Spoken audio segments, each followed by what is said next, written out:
Hello बच्चों, कैसे हो आप सभी लोग। आई होप आप सभी लोग बहुत अच्छे होंगे। मैं आप सभी का स्वागत करती हूँ आपके अपने चैनल केवीलो इन हिंदी पर। संघ या संगठन बनाने की स्वतंत्रता अनुच्छेद 19 sub clause 1 sub clause C के अंतर्गत दी गई है।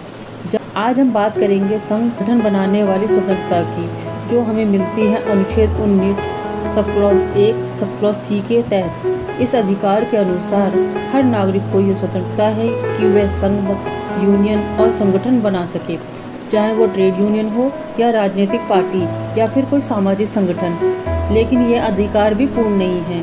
राज्य इस पर भी कुछ प्रतिबंध लगा सकता है, जैसे कि देश की सार्वजनिक व्यवस्था, नैतिकता और भारत की संप्रभुता व अखंडता की रक्षा के लिए। इसलिए यह अधिकार हमें एकजुट होकर अपनी आवाज़ उठाने की शक्ति भी देता है, लेकिन साथ ही जिम्मेदारी भी सिखाता है। तो चलिए इसे डिटेल से समझते हैं। संघ या संगठन बनाने की स्वतंत्रता अनुच्छेद 19 sub clause 1 sub clause C. भारतीय संविधान का अनुच्छेद 19 sub clause 1 sub clause C सभी नागरिकों को संघ, यूनियन, सहकारी समितियां या संगठन बनाने का मौलिक अधिकार प्रदान करता है। यह अधिकार लोकतंत्र और सामूहिक हितों की रक्षा के लिए आवश्यक भी है, जिसमें राजनीतिक दल, क्लब, ट्रेड यूनियन और कंपनियां बनाना शामिल होने और संघ में शामिल होने की स्वतंत्रता देता है। तो ये जो हमारा अनुच्छेद 19 sub clause 1 sub clause C है, ये प्रत्येक व्यक्ति को ये अधिकार देता है कि वो अपनी कंपनी बना सके, अपने संगठन बना सके, ठीक है, चाहे वो किसी भी आधार पर हो, ठीक है। सिर्फ वो अनैतिक कार्यों के लिए नहीं होने चाहिए या कहीं पे हमला करने के लिए, दंगे करने के लिए नहीं होने चाहिए, बल्कि देश के विकास के लिए, खुद के विकास के लिए अगर कोई संगठन बनाया जाता है, ठीक है, या यूनियन बनाई जाती है, जैसे आपने देखा होगा बहुत सारी कंपनियों में या फैक्ट्रियों में यूनियन होती है, ताकि कभी किसी भी वर्कर के साथ में होता है या उनके साथ में कुछ डिस्क्रिमिनेशन होता है तो उसके विरुद्ध आवाज उठा सकते हैं, ठीक है। या कई राजनीतिक दल बनाए जाते हैं, जो इतनी सारी पार्टियां हमारे देश के अंदर है, मैं पार्टियों का नाम नहीं लूंगी, तो उनका निर्माण भी इसी संगठन और संघ के बनाने की स्वतंत्रता के ऊपर आधारित है, ठीक है। अब देखते हैं इसके दायरे क्या क्या है। तो इसके अंतर्गत राजनीतिक दल, ट्रेड यूनियन, कंपनियां, साझेदारी फर्म, क्लब और सोसाइटी या किसी भी प्रकार के संगठन बनाने का अधिकार शामिल होता है। संवैधानिक प्रावधान।